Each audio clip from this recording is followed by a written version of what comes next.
नमस्कार, आप सभी का स्वागत है एनएस लाइफ न्यूज चैनल में। मैं राधा देवी ले चलती हूँ कुछ खास खबरों की। कौन बनेगा करोड़पति? मेरठ विकास प्राधिकरण में चतुर्थ श्रेणी कर्मचारी बनेंगे करोड़पति।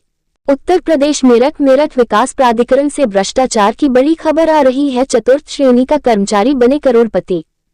मेरठ विकास प्राधिकरण के जॉन D2 में हाईवे खरखोदा में बन रही अवैध कॉलोनी पर बिल्डर ने बताया कि सुनील त्यागी से बात कर लो, उनके क्षेत्र है, हमारे पास अभियंता भी आते हैं तो मैं जोकर चले जाते हैं, हमारी कॉलोनी पर कोई कार्रवाई नहीं होती है क्योंकि हमने सुनील त्यागी को मैनेज कर रखा है, तो अब अभियंता को भी मैनेज कर रखा है और जोनल अधिकारी को भी मैनेज कर रखा है। अगर ज्यादा करोगे तो तुम्हारे मोबाइल वगैरह सब छीन लेंगे, हमारे कॉलोनी पर कोई भी फर्क नहीं पड़ने वाला क्योंकि खरखोदा निवासी सुनील त्यागी ही के संरक्षण में हमारी कॉलोनी चल रही है और चलती रहेगी।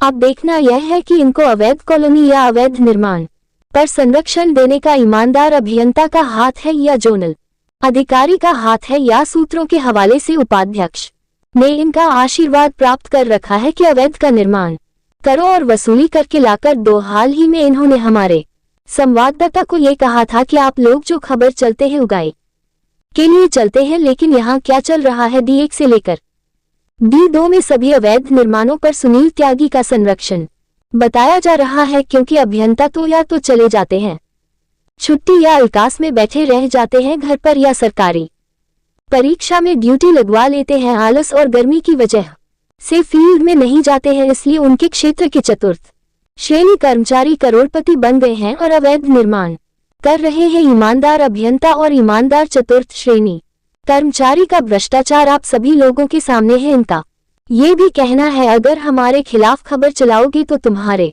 ऊपर SC/ST के मुकदमे लगवाएंगे और मानहानि के मुकदमे लगवाएंगे, भूमाफिया उसे धमकी दिलाएंगे। इसके अलावा भी अगर नहीं माने तो गोली भी लगवा सकते हैं। मैं भूमाफियाओं का और अवैध निर्माणकर्ताओं का पूरा संरक्षण प्राप्त है। ऐसे ही फफूंद पेट्रोल पंप HP के बराबर में एक अवैध फैक्ट्री को भी इन्होंने संरक्षण दे रखा है, जिस पर उनके द्वारा माल समेट कर आज तक कोई कार्रवाई नहीं करी गई। इनका भी ऐसे ही कहना है कि सुनील त्यागी से बात कीजिए, हमने जब मैनेज कर रखा है तो इसलिए हमारे ऊपर आज तक कोई चालान की भी कार्रवाई नहीं हुई है। इनका कहना है, हमें यही हमारी गुंडागर्दी, यही हमारा अंधा कानून, हम नहीं सुधरेंगे चाहे कुछ भी हो जाए। रिपोर्टिंग BK गुप्ता की।